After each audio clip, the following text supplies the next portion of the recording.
예, 이른바 버닝썬 사태를 수사해온 경찰이 빅뱅 전 멤버 승리와 윤모 총경을 검찰에 기소 의견으로 송치할 예정입니다. 또 양현석 전 YG 엔터테인먼트 대표 프로듀서의 성접대 의혹에 관한 사실관계 파악을 위해 가수 싸이를 불러 9시간 넘게 조사했습니다. 네, 한편 다음 달 검찰을 떠나는 문무일 검찰총장이 잠시 후 10시 반 기자간담회를 열고 과거사 위가 지적한 검찰의 과오와 관련해 대국민 사과를 할 예정입니다.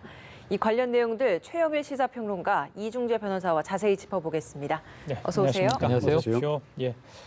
자, 오늘 자정이죠. 음주 단속이 새벽 0시부터 강화가 됐습니다. 네, 맞습니다. 제2 윤창호법 이렇게 그렇죠. 부르죠.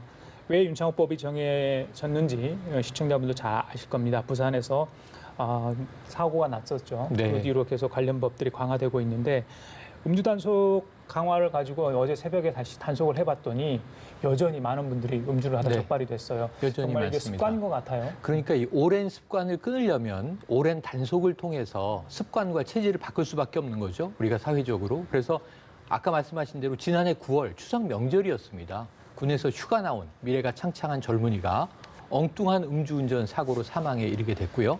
지난해 말에 국회에서 입법 추진까지 하면서 그때 구호는 간단합니다. 음주운전은 살인이다. 예. 그래서 음주운전으로 사망사고를 내면 지금까지 처벌이 너무 약했는데 강화하자. 그래서 제1윤창호법은 지난해 12월에 이미 시행이 됐고요.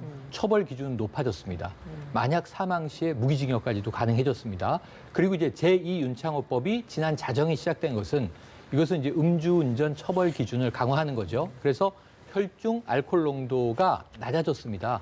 그러니까 이제 면허 취소에 해당하는 것은 0.1%에서 0.08%로, 면허 정지는 0.05%에서 0.03%로.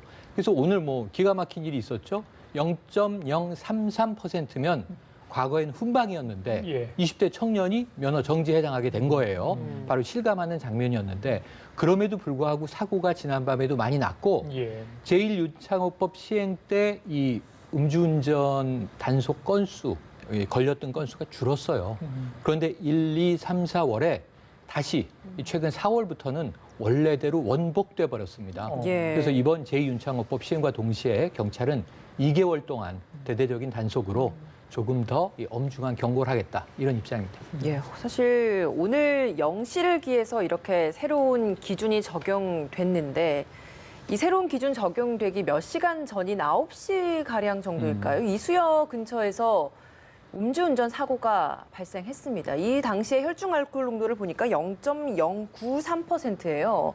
새롭게 적용되는 기준을 보면 뭐 면허 정지 수준에 해당하는데 사실 기준이 적용되기 전이니까 이 정도였으면 면허 정지까지는 면허 취소까지는 아닌 거잖아요. 그렇죠. 지금 말씀하셨듯이 지금 이제 도로교통법이 개정이 돼서 오늘부터 시행이 됐단 말이죠. 예. 그래서 어제 사건이기 때문에 어제는 0.1%가 넘어가야 면허 취소가 되고요. 예. 0.05에서 0.1까지는 이제 면허 정지죠. 그리고 이제 면허 취소 정지 이건 행정처분이고 형사처벌 기준도 같이 낮아진 겁니다. 그러니까 과거에는 0.05% 혈중 알코올 농도가 그 경우에만 형사처벌을 했었는데 지금은 0.03%만 넘으면 그러면 바로 이상이죠. 넘으면 예. 초과도 아니고 예. 이상이면 형사처벌까지 가능한 그렇게 새로 이제 도로교통법이 개정이 된 거죠. 이 사건의 경우에 이 사고에 부상자도 있고요. 도주를 좀 하지 네. 않았습니까? 그런 경우 어떻게 돼요? 가중 처벌이 되는 겁니까? 기존에도 그렇습니다. 그랬는데 이번에 뭐 기존에 그 부분은 지금 이제 도로교통법 개정 도로교통법은 이제 오늘부터 시행이 됐습니다만은 아까 이제 말씀하셨듯이 제1윤창호법이 이미 시행이 되고 있죠. 그래서 그거는 이제 특정 범죄 가중 처벌 등에 관한 법률이 되겠습니다. 거기에 보면은 위험운전 치사상이라고 있어요. 그래서 위험운전 그러니까 음주 상태에서 운전을 해서 사람을 다치게 하면은 예. 1년 이상 또 15년 이하의 징역에 처할 수 있게 아주 굉장히 15년 상한선이 굉장히 높은 거예요. 그렇게 예, 해놨고 예. 그다음에 이제 사망을 한 경우에는 무기징역까지 가능하게 그렇게 이제 이미 법이 시행이 되고 있죠. 예. 그래서 지금 이수역 사건은 지금 보니까 뭐 사망 얘기가 안 나오는 거 보니까 그냥 뭐 승용차 2대 마을버스 들이받았다. 그러니까 사망까지는 없는 것 같고 예. 상해는 나올 수가 있어요. 그렇기 때문에 뭐 1년 이상의 징역이나 15년 이하의 징역 요 범위에 해당된다고 보겠습니다. 예, 예. 알겠습니다. 네, 많은 경각심을 좀 가져야 되는 사안인 것 같습니다. 네. 제2의 윤창호법이 시행이 됐고 그 기준이 굉장히 많이 낮아졌는데 이게 한 잔만 먹어도 거의 걸릴 수준이라고 네, 하더라고요. 네. 그리고 또 다음 날 술을 먹고 일어나서 운전을 해도 걸리는 정도라고 하던데요. 숙취 운전이 더 위험합니다. 그러니까 사실은 과거에는 밤늦게까지 회식을 하고 술을 꽤 마시고 들어가도 뭐 푹 잤다. 예. 적어도 한 뭐 7시간, 5시간 이상 자고 아침에 출근을 하지 않습니까? 그럼 술 먹은 건 어제니까 난 자고 났으니까 괜찮다고 예. 출근 운행을 하는 경우가 있어요. 근데 요즘엔 아침에도 단속을 합니다. 근데 이때 불면 0.03을 훌쩍 넘기는 본인도 놀라는 경우가 있어요. 예. 그런데 아침에 대중교통 보시면 술 냄새가 많이 납니다. 지난밤에 회식하신 분들의 술 냄새가 남아있는 거죠. 예. 0.03%의 혈중 알코올 농도는 성인, 남성이 소주 한 잔 정도를 마시고 1시간쯤 지났을 때 이 정도가 이제 발동된다고 해요. 그럼 이제 푹 자고 나면 한 잔 마시면야 다음날 큰 문제가 없을 것으로 봅니다만 한 잔만 마십니까? 보통 이 소주의 기준이 있고 맥주의 기준이 있는데 저 이게 쉽지가 않은 게 우리나라는 섞어서 마시는 술 문화입니다. 소맥을 마시죠, 보통. 그럼 이게 아침에 숙취는 더 길게 가요. 보통 다 머리 아프다고들 하시잖아요.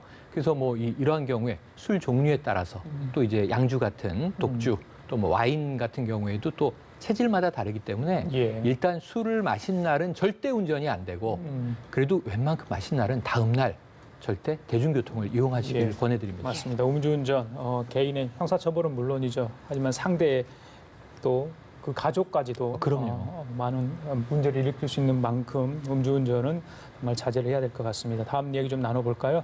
버닝썬 얘기인데요. 승리 얘기입니다. 오늘 경찰이 검찰로 기소 의견으로 검찰이 송치를 한다고 하죠. 경찰 수사 꽤 오랫동안 진행이 됐습니다. 마무리 잘 됐을까요? 어떻게 보십니까, 이 변호사님? 굉장히 미흡했죠. 어떤 점에서 그렇다고 보시는지? 사실은 이 사건에 정말 뭐 사회적인 파장을 일으키면서 경찰에서 수사인원을 한 150여 명을 투입을 했단 말입니다. 그럼 이게 사실 뭐 얼마나 복잡한 사건인지 제가 뭐 구체적으로 짐작은 못 하겠습니다만은 한 가지 분명한 건 이게 무슨 뭐 대형 굉장히 복잡한 무슨 뭐 경제사범을 수사하는 것도 아니고 그럼에도 불구하고 사회적인 파장이 크기 때문에 150명을 투입을 한 거예요. 뭐 그 결정까지는 뭐 저는 그걸 뭐 누가 말리겠습니까? 그까지는 좋았는데 150명을 투입하고 수개월 동안 수사를 해서 구속영장 청구했는데 기각이 됐어요. 그런데 성매매 알선이라든가 이런 부분은 그나마 구속의 필요성과 상당성이 인정이 안 된다. 이래서 기각이 됐는데 예. 지금 횡령 부분은 다툼의 여지가 있다. 이런 이유로 법원에서 기각을 했거든요. 그러면 그 얘기는 뭐냐면은 소명 자체도 제대로 안 된다. 구속영장 청구했을 당시에. 뭐 이런 얘기거든요. 그렇기 때문에 150명을 수사하고 소명 자체도 제대로 150명을 투입해서 수사를 몇 개월 동안 했는데 소명도 제대로 못 해가지고 구속영장이 기각됐다는 거는 이건 뭐 수사관인 어느 수사관이든 아니면 검사든 굉장히 치욕스럽게 생각하는 그런 부분이거든요. 예. 그래서 150명을 투입하고 이런 결과를 냈다는 거는 이 결과 자체도 실망스럽지만 그 많은 인원이 사실은 다른 범죄 수사를 했어야 되거든요. 사실은 민생범죄 어떻게 할 겁니까? 그 기타 중요한 사건들이 많은데. 그러니까 비용과 효과 측면에서 볼 때는 대단히 미흡하다. 그러니까 흔히 하는 얘기로 뭐 태산명동의 서일필이 아닌가. 좀 이건 좀 반성하고 깊이 좀 다시 한번 생각해보는 계기가 됐으면 좋겠습니다. 승리 입영 연기 기한도 만료가 됐더라고요. 그렇습니다. 이렇게 되면 그래서 예. 지금 승윤 씨가 다시 입영 연기 신청을 안 했다고 그래요. 지금 예. 알려진 걸 보면은. 그러면은 지금 순서 기다려서 다시 입영을 해야 된다는 얘기인데. 검찰 조사로 이제 넘어가게 되는데 그렇습니다. 그건 그렇게 어떻게 되면은 됩니까? 수사기관도 바뀔 수밖에 없어요. 군인 신분이 되면 이제 군 수사기관에 헌병해서 수사를 할 수밖에 없습니다. 그러면 더 뭐 혼란이 초래될 수가 있는데 이거는 뭐 승리 씨가 이 사건 좀 마무리될 때까지는 좀 입영 연기를 좀 했으면 좋겠어요. 네. 그 검찰로 이제 공 넘어가게 될 거 넘어갔죠. 아닙니까? 검찰에서 다시 한번 이렇게 볼 수 있는 여지가 있겠어요? 여지가 있습니다. 추가 수사 여지가 있고요. 지금 추가 수사 여지에서 국민들이 바라보는 게 여론적인 관점에서는 지금 경찰과의 유착 의혹이 가장 문제예요. 이게 안 밝혀진 거예요. 물론 오늘 승리만 이제 이 불구속 기소 의견으로 송치되는 게 아닙니다. 검찰로 넘어가는데 여기에는 유리홀딩스의 유모 대표 있고요. 예. 그리고 또 하나 바로 윤 총경이 있습니다. 윤 총경. 예, 처음에는 경찰총장이라고 이제 이름이 돼 있어서 단톡방에서 이 인물이 누구냐 했는데 결국 이제 총경으로 드러났죠. 그런데 골프를 같이 치는 등 이제 혐의들이 있습니다. 그런데 이 세 명이 기소 의견으로 검찰에 송치가 되는데 예. 지금 제일 정치권에서 시끄러운 그 검경 수사권 조정 갈등이요. 검찰은 경찰 탓하고 경찰은 검찰 탓을 하는데 지금 이 152명이 투입된 수사에서 확인되지 않은 게 경찰 유착 의혹입니다. 물론 일부 경찰은 구속되기도 하고 또는 불구속 입건되기도 하고 예. 한 대여섯 명밖에 안 됩니다. 윤 총경도 지금 불구속 상태에서 이 기소 의견 송치가 되는 상황인데 또 혐의도 미미합니다. 사실은 별로 그렇게 대단한 뭐 뇌물 혐의 이런 게 적용이 안 되는 것 같아요. 그러니까 이런 상황에서 검찰은 분명히 경찰 의혹 부분을 중심으로 다시 들여다볼 여지가 있고요. 예. 아까 이제 이 변호사님 말씀 주셨지만 오늘 병무청 입장은 자 입영일자를 다시 통보한다라는 거예요. 입영일자를 근일 내에 통보하겠죠.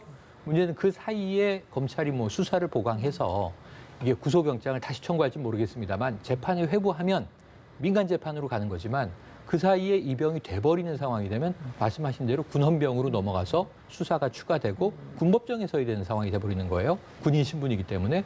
그래서 이러한 부분들은 조금 정리가 필요하다. 그래서 검찰이 오늘 송치를 받은 이후에 어느 정도 추가 보강 수사를 하게 될 것인가 이게 이제 초미의 관심입니다. 예.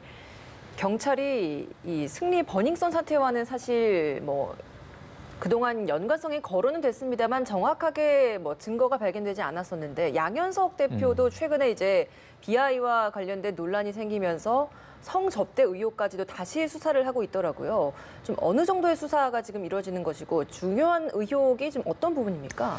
거기도 결국은 뭐 양현석 씨가 2014년도에 무슨 뭐 동남아시아 재력가 2명한테 뭐 식사를 하면서 성접대를 했다 그런 의혹인데 이와 관련해서 뭐 당시에 그 자리에 참석했던 뭐 여성들 한 10여 명 그리고 거기에 이제 뭐 우연인지 뭐 어떻게 된지 모르겠습니다만 가수 싸이 씨도 참석했다는 거 아니겠습니까? 그래서 싸이 씨도 비공개로 지난 16일 날 9시간이 넘게 이제 조사를 했는데 예. 싸이 씨의 진술은 뭐 그랬다는 거예요.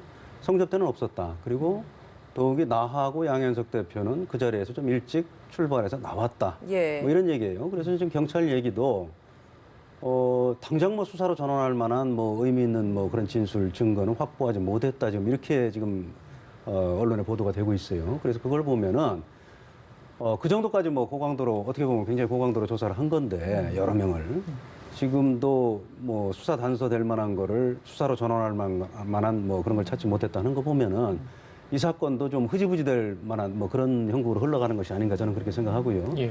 그다음에 이제 다만 이제 이런 뭐 성접대 의혹과는 별개로 뭐 비아인가요? 뭐 저 또 뭐 그 가수 있지 YG 소속 않습니까? 가수죠. 거기에 이제 마약 사건 뭐 진술 관련해서 은폐했다는 부분 그런 의혹인데 오히려 그 사건이 수사로 연결될 가능성이 현재로서는 더 크다고 저는 생각을 합니다.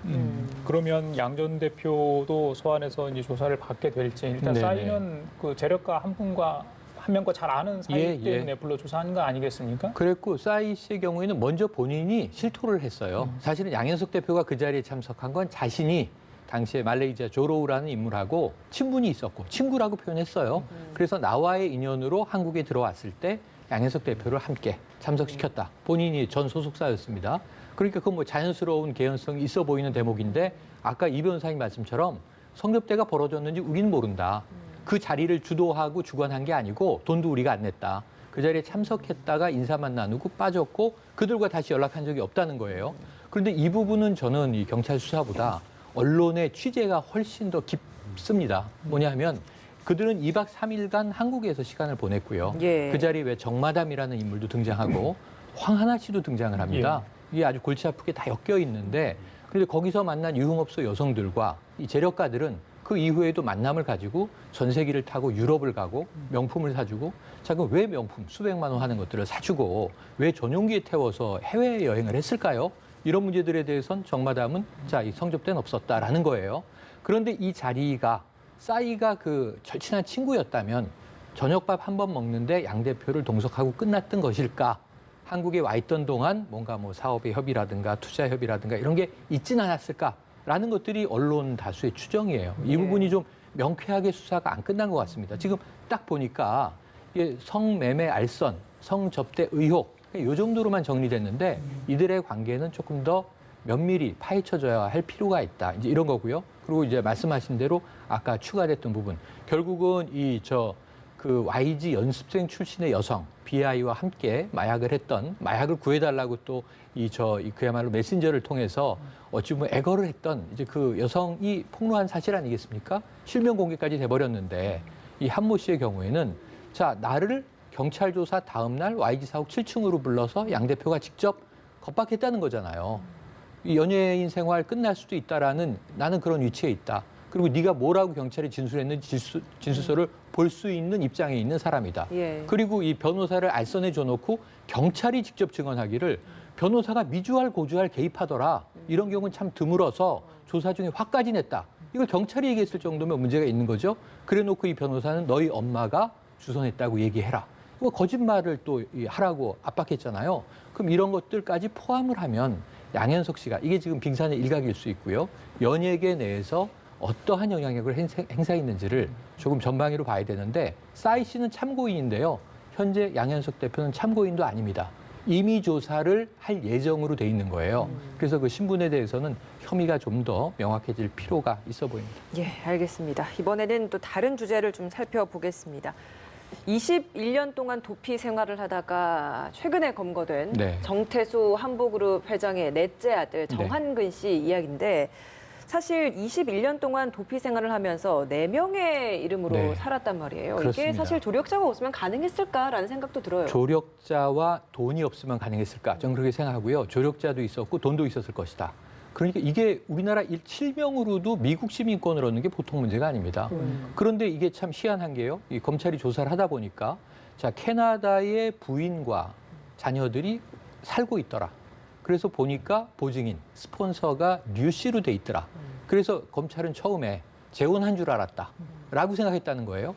근데 그 류모라는 남성의 이름이 공교롭게 바로 이제 정한근의 고등학교 동기로 밝혀지면서 예. 이거 이상하다. 그 지문 조회를 해보니까 그 지문의 소유자는 국내 거주하고 있는데 캐나다에 사는 걸로 돼 있단 말이에요. 그래서 이거 가짜 이름을 친구 이름을 도용했구나라고 예. 수사가 시작된 거예요. 그리고 미국 시민권은 또 다른 대만계 미국인 여성과 결혼한 것으로 돼 있어요. 위장 결혼이겠죠. 추정컨대. 여러 가지 정황들이 있고 여기에 다니엘이라는 이름도 등장하고 헬리라는 이름도 등장을 하면서 적어도 캐나다 시민권, 영주권, 미국 시민권을 함께 동시에 보유하니까 이미 신분이 2개, 이름은 4개, 거주지는 에콰도르. 그럼 제가 검거된 것은 파나마는 구금이 됐고요. 이게 또 복잡하게 브라질로 갔다가 두바이로 갔다가 체포돼서 송환된단 말이에요. 그러면은 한국 땅만 안 밟았을 뿐이지 21년 동안 세계를 활보했다. 스위스 은행 계좌에 비자금 322억을 횡령한 혐의로 수사받다 도주를 한 겁니다. 그렇죠. 그러면 지금 최소한 322억 플러스 알파가 어딘가에 있을 가능성이 있고요. 최근에 잡혔는데 무의도식한 게 아니에요. 자원개발 사업을 계속 하고 있었어요. 그럼 국내가 아니라 해외 어딘가에서 이 돈은 투자 재투자가 되면서 불어났을 가능성도 있죠. 물론 까먹었을 가능성도 있지만 여기에 대해서는 보다 철저한 조사가 필요한 상황입니다. 예. 관심은 아마 정태수 네. 전 회장이 살아있는지 여부일 거예요. 그 정한근 씨는 아버지 정태수 씨 사망 진단서를 검찰에 제출했다고 하는데 검찰도 그 부분에 대해서 확인을 한다고 합니다. 에콰도르 현지에 여러 가지 확인할 부분이 있어 보이는데 사망하고 사망하지 않는 부분 왜 중요한 거죠, 이 변호사님? 사망을 하게 되면은 일단 뭐 정태수 씨 한 사람이 지금 체납한 세금도 2천억이 넘는데 그렇죠. 2,200억 정도 되지 예. 않습니까? 세금 체납한 건 이건 뭐 상속이 되질 않잖아요. 그러니까 본인이 사망했으면은 그냥 날아가 버리는 거죠. 날아가는 더 이상 뭐 본인 재산을 추적할 방법이 없으면은 더 이상 우리가 추징을 할 수가 없게 되는 거죠. 그래서 중요한 거고. 그다음에 지금 뭐 정태수 전 회장뿐만이 아니라 지금 뭐 이번에 뭐 검거가 된 정한근 씨도 지금 세금 체납액 또 일남하고 장남하고 합치면은 거기도 지금 몇백억인데 이 사람들이 지금 뭐 아까 평론가님 말씀해 주셨습니다만은 재산이 없는 건 아닌 것 같아요 지금. 더군다나 또 에콰도르에서도 유전 사업 같은 걸 했다는 거거든요. 그러면 지금 이 부분은 우리 그 검찰 그다음에 국세청까지 같이 협력해서 외국의 검찰 그다음에 국세청과 공조를 긴밀하게 해서 거기 재산이 있는 거는 당연히 국내로 가져와야죠. 그 작업이 앞으로 뭐 시간이 걸리더라도 저는 뭐 충분히 이루어져야 된다고 보고 이 사건 하면서 보도가 됐습니다만 그동안 저는 뭐 문무일 검찰총장 굉장히 마음고생이 심했을 거예요. 취임 초기부터. 그런데 하여튼 이 정태수 전 한보그룹 회장과 이제 정한근 씨 추적에 그동안 한 1년 이상 외교적인 노력을 해서 지금 성과를 예. 보게 됐는데 이렇게 뭐 묵묵히 그런 총장으로서의 이런 중요한 일을 업무를 수행해 온 거에 대해서 일단 이 자리를 빌어서 뭐 찬사를 보내고 싶습니다. 예. 그 문무일 검찰총장 얘기를 했는데 아마 문무일 검찰총장이 잠시 후에요. 이 과거사위에서 지난번에 관련 사건들 검찰 과거사위가 위원회가 지적했던 부분 관해서 그거를 대국민 무겁게 사과를 할 받아들입니다. 예정인데요. 네, 함께 연결해서 국민의 사과 기본권 발언 좀 보호와 들어보겠습니다. 공정한 검찰권 행사라는 본연의 소임을 다하지 못하였음을 깊이 반성합니다.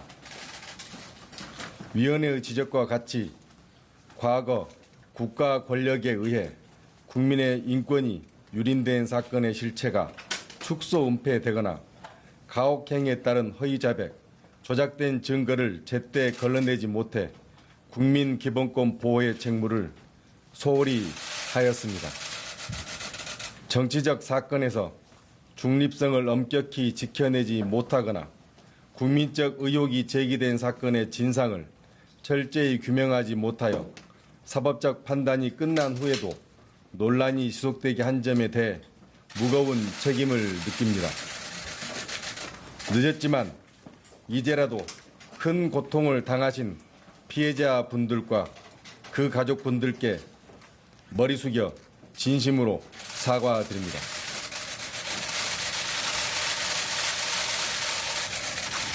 검찰은 과거의 잘못을 교훈 삼아 향후 권력을 남용하거나 정치적 중립성과 수사의 공정성이 훼손되지 않도록 제도와 절차를 개선해 나가고 형사사법 절차에서 민주적 원칙이 굳건히 뿌리 내릴 수 있도록 혼신의 노력을 다하겠습니다.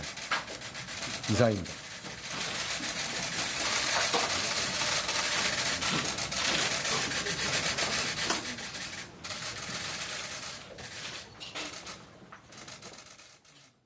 예, 문무일 검찰총장이 기자 간담회를 열고 과거 검찰의 부실 수사와 인권 침해 관련해서 대국민 사과를 했습니다.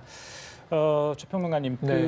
오늘 예고는 돼 있었습니다만은 왜 문무일 총장이 다음 달 24일에 이제 퇴임을 하게 되는데 그렇죠. 이 시기에 대국민 사과를 하게 됐는지 네. 경위 여러 가지 사연이 있을 것 같아요. 사연이 있습니다. 약 한 달도 채 남지 않은 상황에서 이제 문무일 현 검찰총장이 마무리해야 될 문제, 숙제였는데요. 예. 지난 18개월, 1년 반 동안 이 검찰 과거사위가 17개 사건을 선정을 해서 이 재수사할 필요가 있는 것인지를 조사를 했죠. 예. 그 결과 8개 사건에 관해서는 이거는 다시 재론의 여지가 있다라는 판단도 내렸었고 그중에 이제 일부 사건마다 다 재수사가 또 이루어졌습니다.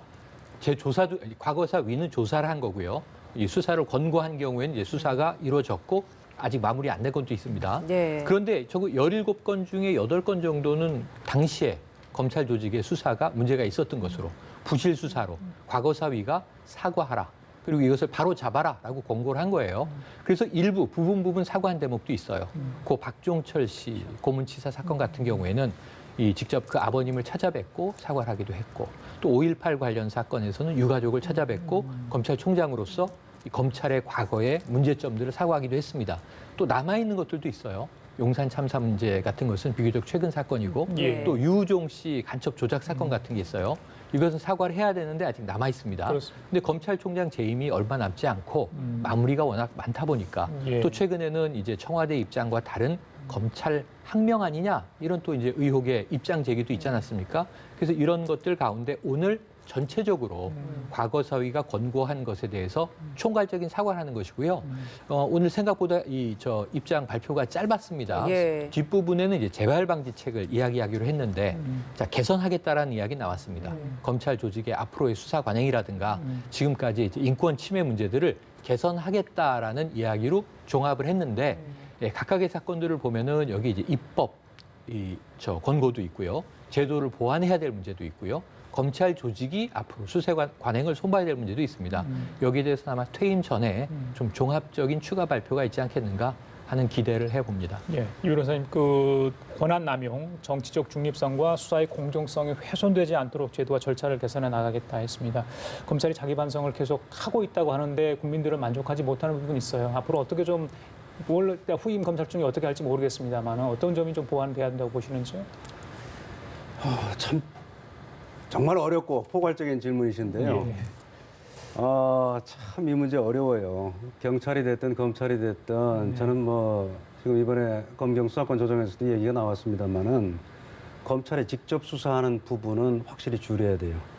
왜 그러냐면 직접 수사를 많이 하다 보면은 자꾸 욕심이 생겨요. 그리고 뭔가 좀 큰 사건을 좀 해야겠다.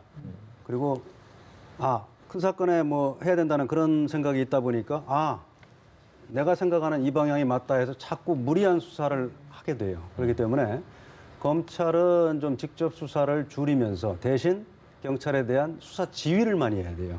그 지휘라는 게 무슨 뭐 명령, 뭐 복종 이런 관계가 아니고 경찰 수사에 부족한 점은 없는지 이러이러한 거를 뭐 더 수사하는 게 뭐 좋을 것 같습니다. 아니면은 이렇게 절차를 진행하는 거는 이건 인권 침해의 소지가 있기 때문에 이 방법은 사용 안 하는 것이 좋겠습니다. 이게 수사 지휘예요. 근데 지금 검경 수사권 조정에서 경찰의 뭐 수사는 전부 확대시키고 검찰의 경찰에 대한 수사 지휘는 지금 못하게 하니까 그것도 없애버린다는 거 아니겠습니까? 현안은. 그러니까 이제 문무일 총장이 굉장히 좀 거기에 대해서 아쉬움을 표현한 예. 거고요. 그것 때문에 결국은 뭐 인사권자인 대통령에 대해서 항명하는 거 아니냐. 뭐 이런 것 때문에 굉장히 마음고생이 심했는데 오늘도 지금 발표하는 걸 보니까 문무일 총장으로서는 발표에 좀 한계가 있는 것 같아요. 그래서 크게 보면은 과거에 그런 검찰이 적법 절차를 좀 준수하지 못하고 인권보장 책무에 소홀한 점이 있었다. 그래서 피해자와 가족분들에게 진심으로 사과한다. 이게 하나의 뭐 주제고 그다음에 또 하나는 앞으로 형사사법 절차에 있어서 민주적 원칙이 뿌리내릴 수 있도록 뭐 최선을 다하겠다. 그러니까 원칙론만 지금 천명할 수밖에 없는 그런 상황이 됐어요. 그러니까 사과는 그동안 개별 사건 과거사위에서 조사가 끝날 때마다 본인이 생각해서 사과할 건 다 사과했어요. 취임 초기부터. 이전 검찰총장하고는 확연히 다른 행보를 보였어요. 그런데 오늘 보니까 사과 부분도 구체적인 사건은 언급 안 했거든요. 근데 그 부분은 보니까 여러 개 사건 중에서 뭐 유우성 간첩 조작 사건이라든가 용산 참사 사건 이런 부분은 특히 이제 용산 참사 사건은 지금 수사팀에서 지금 과거사위 조사 이거 저 허위 내용이다 이렇게까지 지금 반발하고 주장을 하고 있거든요. 그렇기 때문에 구체적인 사건은 언급하지 못하고 다만 포괄적으로 사과한다. 그리고 재발 방지 대책은 어차피 지금 임기가 한 달밖에 안 남았기 때문에 후임 총장한테 넘겨줄 수밖에 없어요. 그래서 오늘 이렇게 발표가 된 걸로 보입니다. 그래요. 알겠습니다. 지금까지 최영일 시사평론가 이중재 변호사 두 분과 함께 얘기 나눠봤습니다. 고맙습니다. 고맙습니다.